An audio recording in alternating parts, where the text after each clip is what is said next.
Greetings and salutations, this is Imperator Vespasian and his trusty sidekick. Hello. Today we're going to be taking a look at a Chinese sniper team which I put together. I've done a video on this before, but this is a new one. I quite like these guys. The figures are German. I've painted them up as Chinese, given them the Chinese colours, and you can see them here crouching behind the wall taking a look at what to shoot at. And you've got the observer up there as well. I really like this. I've also covered him in grenades because I really like the film Flowers of War. No, I was about to say that. I bet you were going to say that. Yeah, because if you watch Flowers of War, there's a sniper who totally slaughters an entire Japanese platoon. It's brilliant. Is that a movie I'm not allowed to watch? I like to watch that bit. I didn't like to watch the rest of it. You might want to tell them that. I just said it. No, I know you might want to tell them that they don't let the other kids know. Oh yeah, if you ever watch that film, if you've got kids, only let them watch the bits of the fighting at the beginning and then just stop watching it. Sniper teams. This will put you back 50 points for a regular sniper team or 65 points for veteran. It's a two-man team and does exactly what a sniper does. So personally I'd go for the veteran because I always go for veteran stuff because it's better. The snipers in the Chinese army tended to be veteran sharpshooters anyway. So they basically were the best men that they had in the platoon, and they would send them off to sniper school. Snipers are very important to the Chinese army, especially as they were doing a lot of fighting in cities, and snipers tend to come in handy in built-up areas. Actually, they're handy everywhere, but built-up areas particularly. I think the best place for them was ruins. Yeah. Hardest time to find them. Ruins are the worst place to fight in for any army, because there's so many places you can hide. Yep. And lots of sniping spots. Yeah.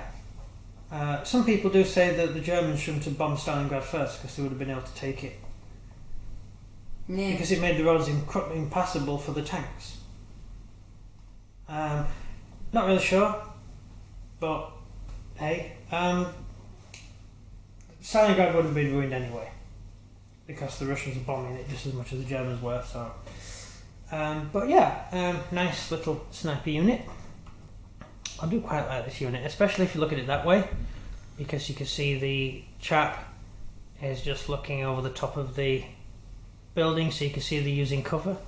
I don't always put scenery on the base. I did for this one because I was just in the mood and I wanted to see what it looked like, and I just put it together, so I thought it was quite good.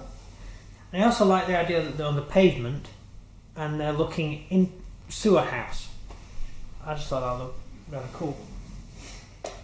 So, not much else to say. The standard sniper rifle used by the Chinese in the rule book is the Hanyang 88, which is actually the Kar 98, which is German Kar 98. Very useful rifle, very accurate, very stable, quite long range. Over to you. Questions? Yeah. The snipers, did they always have a specific place for the snipe, or did they snipe from anywhere that they thought was usable? Right, in the Chinese army, snipers were attached to the headquarters. They were in the German army, they were assigned to infantry platoons or even sections, and so they would accompany the section and cover the section. They would go and find a bell tower or something to hide in and cover the infantry as they attacked.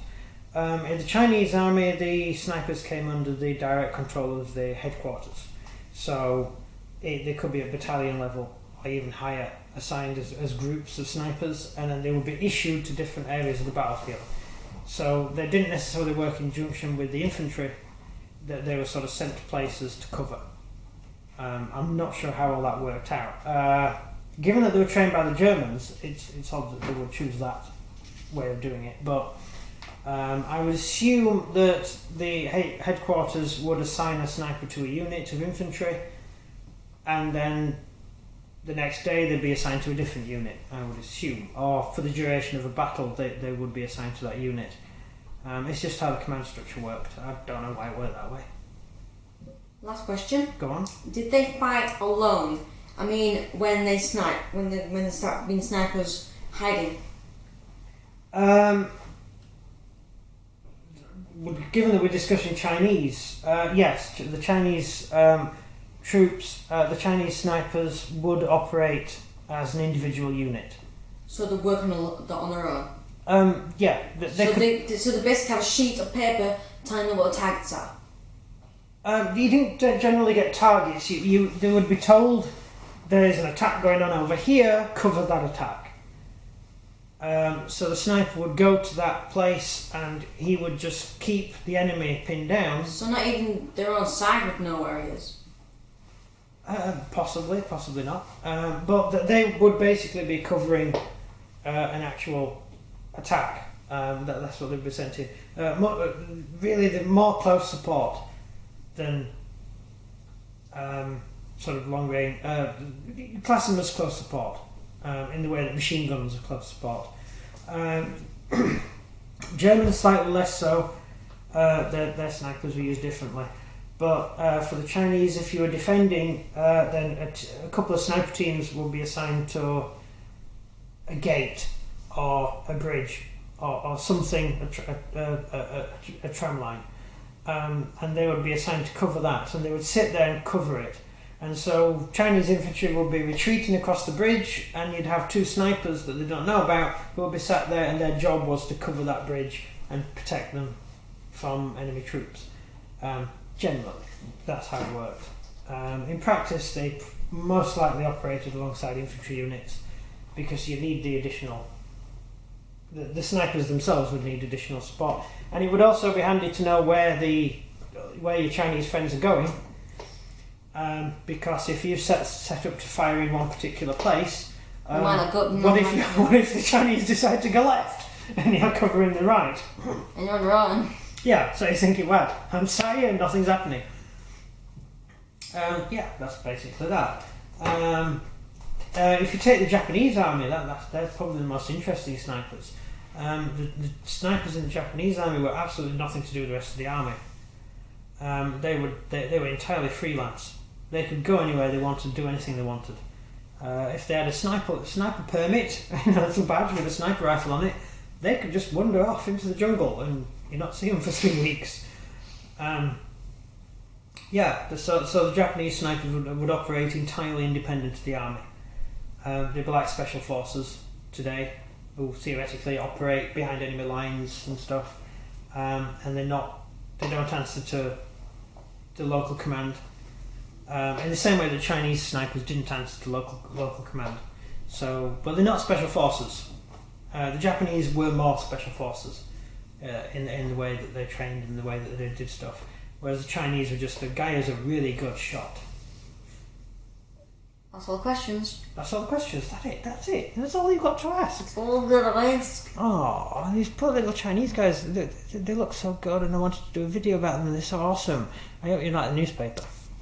Yeah, every video you'll see that it talks about the newspapers. Yeah, well, they're all actual real newspapers from that period, and I made the tiny little ones, and I stuck them on walls and stuff. Which looks pretty cool. They do look pretty cool, yeah. I'm not sure which one that is. I know what all the other ones are. Yeah, we know. Yeah, I know what. If you've been watching the videos in order, everybody knows. Yeah. So that's basically it. I have nothing else to say. He has done all his talking. If you choose, if I were you, I would choose at least one, possibly two sniper teams for your bolt action army. Snipers are really handy because you can take out instant kill. Yeah, you could take out that damn machine gun team. Especially when you fight the Japanese, you take out the mortar guy, take out the knee mortar, then take out the light machine gun, then take out the officer. Tank hunter. Yeah. Try and cover your tanks. Yeah, well, yeah. So snipers can be very useful in bolt action because you can when you shoot normally in bolt action, you're firing your machine gun and stuff. You're firing all your guns and you take casualties off. Your enemy takes casualties off unless you roll a 6, and then you get to choose what you kill. With a sniper, it's you hit on a 3+ regardless of terrain, and then you remove what you want to remove. So you choose what you remove every time. So each turn, technically, you can remove an important soldier from a unit. So it's a very useful thing to have. And also taking out stuff like observers and things if you can get close enough. Always useful. So that's just my advice on bolt action for this particular unit. You? No advice. That's it then. So, if you enjoyed this video, please do like and subscribe, and comment down below what questions you have, and in practice, please will answer them. And if this is the only video you watched so far of this Chinese army series, check out the other videos for because you might be looking for a video about troop carriers. We've already done that, so that'll be in our playlist. Yeah. That's everything from me. And everything from him. Good Bye. day.